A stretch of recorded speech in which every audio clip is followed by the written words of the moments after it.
earn to feed a family of 4? I hear you. Who's going to pay for that?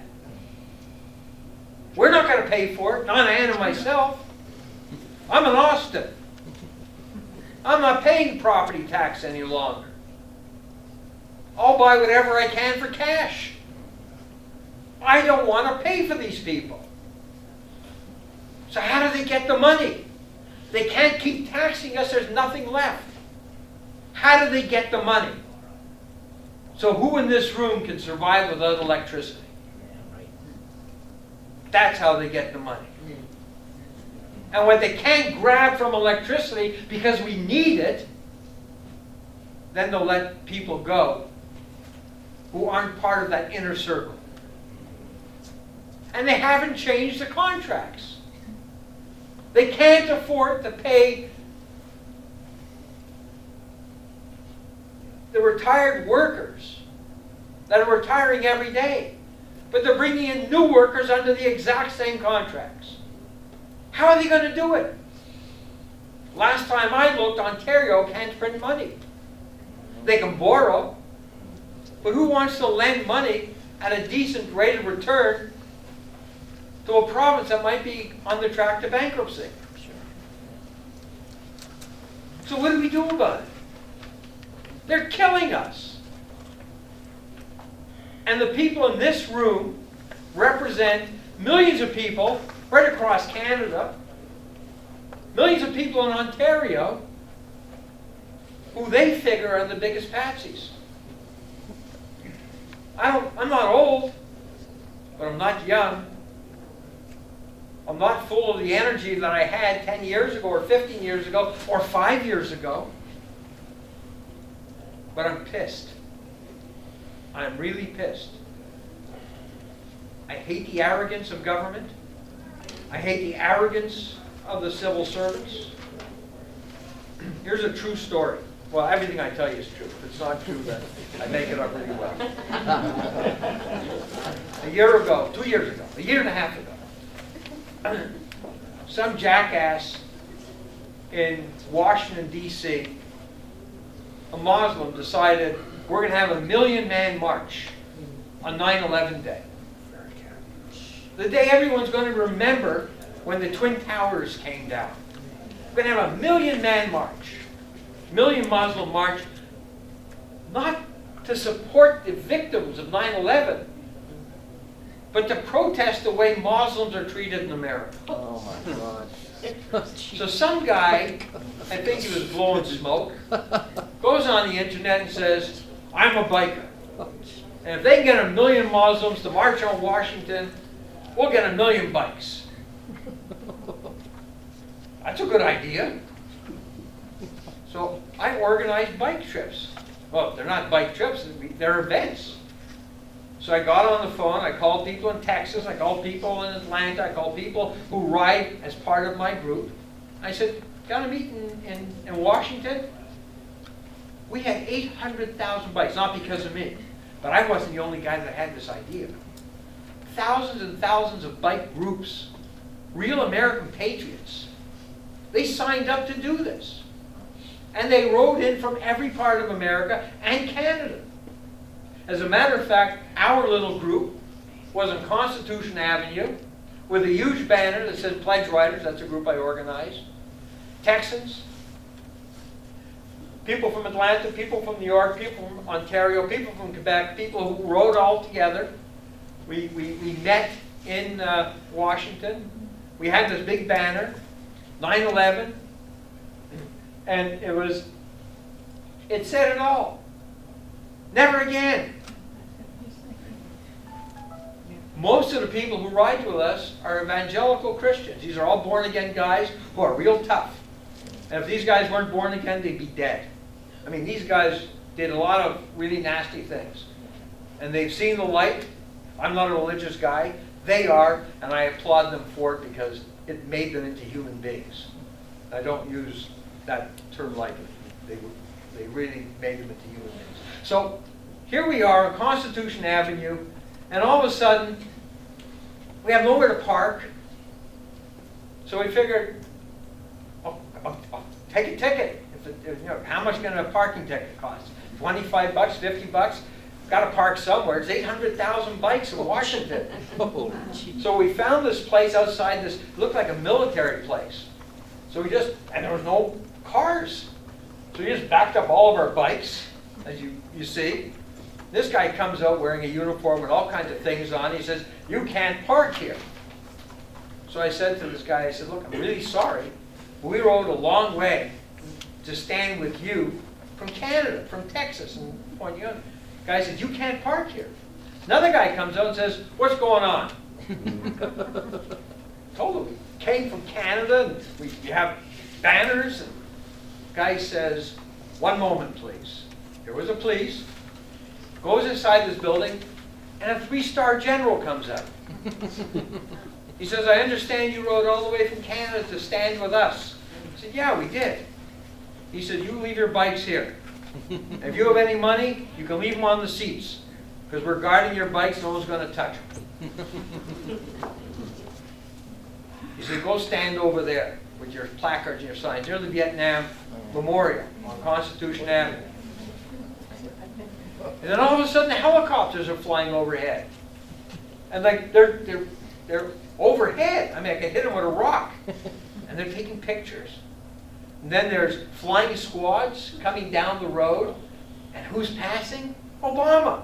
And everybody's thrown off the road except us.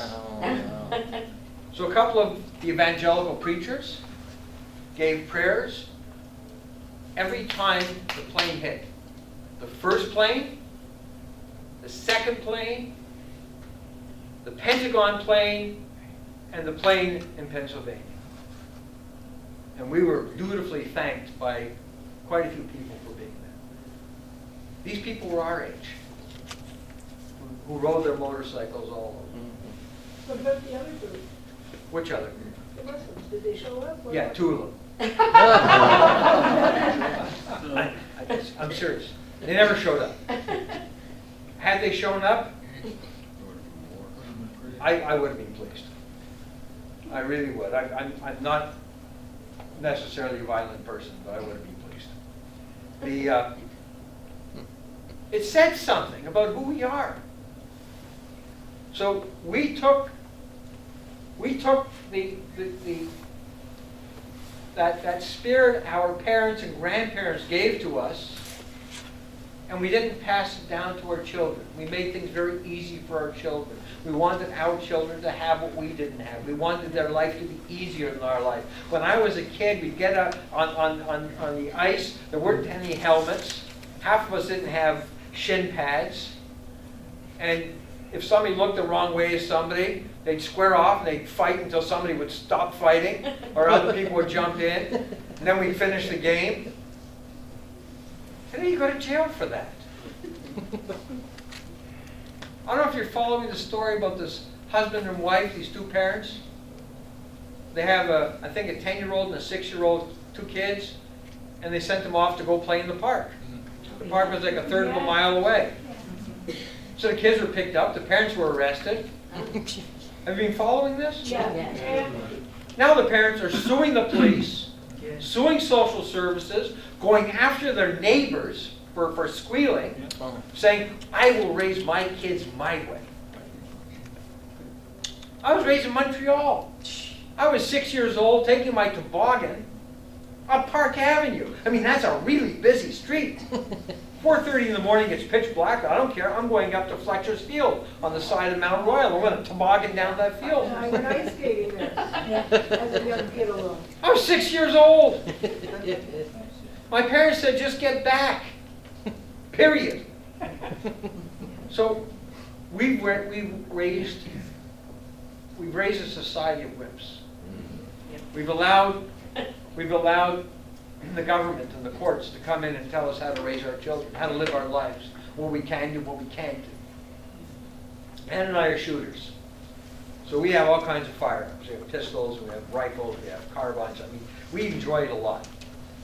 Out here, if you tell somebody that you're into shooting, we're rednecks.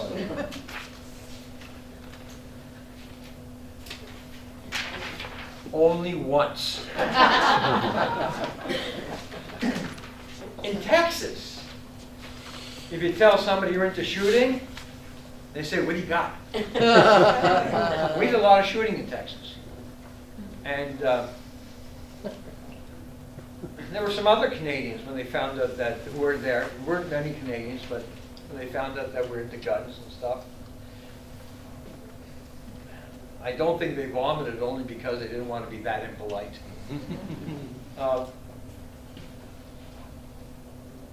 The millenniums, those famous millenniums, our children's children, they're not going to fix this. I don't think they can wipe their asses, let alone fix this problem. I apologize. Because you're in the room, there's a real good story I'm not going to tell. You just clean up the language a bit. So, they're not going to fix anything. Danny. They can't fix anything. They don't know how to fix anything. You realize the people who are teaching our children have never left school?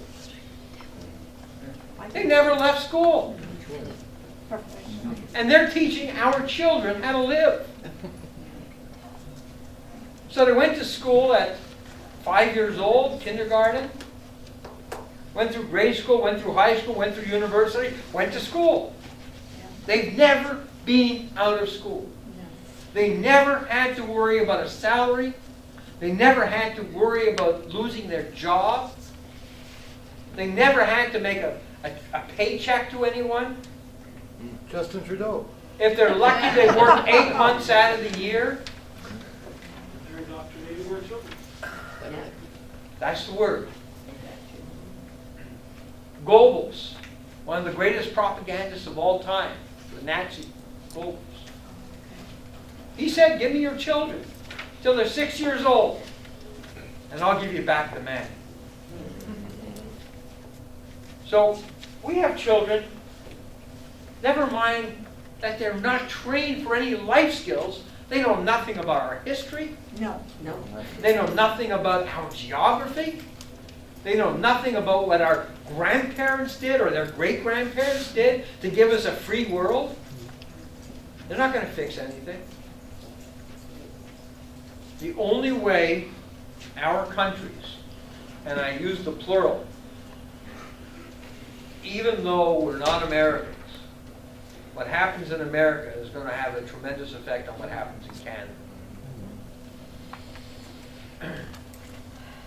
It's going to end not well. No rosy picture from me.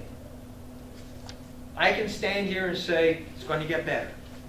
We're going to vote these guys out, and we're going to, well, there's no one to vote in. All these guys on the gravy train. I have a lot of friends, and I use the word loosely, who are members of parliament. They do nothing. They do nothing except go through the process so they can collect their paycheck. And after 6 years, their pension for life. Indexed to the cost of living. They put in $1, we put in $22. Not a bad pension. So, if we don't fix it, it's not going to get fixed. In 1968, I was 18 years old. Montreal always had a French-English problem, but it always had a very anti-Semitic problem. French people in Quebec don't like Jews. They never did, they never will. But Jews have money. Maybe not as much in Montreal as they used to, but you still don't want to piss off that kind of revenue. So they treat Jews quite well. But in the 1960s, they didn't. And Jewish kids would come home from, if you know Montreal, it's like the center area of Montreal, Northmount High School. And it was a melting pot. There were French kids there. There were Christian kids, Jewish kids. There were a lot of ethnic kids. But the French gangs would pick on the Jewish kids and beat them up. And Jewish kids don't fight. I mean, I fought. But most Jewish kids don't fight. You know, you go to school, you learn, you become a doctor, an accountant. You know, not a fighter. That's what the police are for. So they would go to the police, the Jewish community would go to the police and say, look, this has got to stop. Jewish girls are getting groped. I guarantee you that many of the Jewish girls got more than groped, but their parents, the mothers would never say it so that they wouldn't disgrace their daughters. And the French police would say, c'est pas une grande chose. C'est des enfants. You know, no big deal. It's kids. It's not kids. And I attended, strictly by accident, 100% by accident, the meeting in New York. I went there, I had a girlfriend in New York, and all I wanted, of course, with my girlfriend was not to go to a meeting. But I had to settle for a meeting, and it was a meeting of the Jewish Defense League. I never saw this before. These are Jewish kids who are fighting on the stage. And they're going through the action, street combat, and all kinds of stuff. And whoa. So on the way out, they said, sign your name. I was like 16 years old. I signed my name, put my phone number. I was 18 years old. I got a phone call. We want you to join the Jewish Defense League. Okay. My dad, I think you know the story. I must have. My dad was really a tough guy.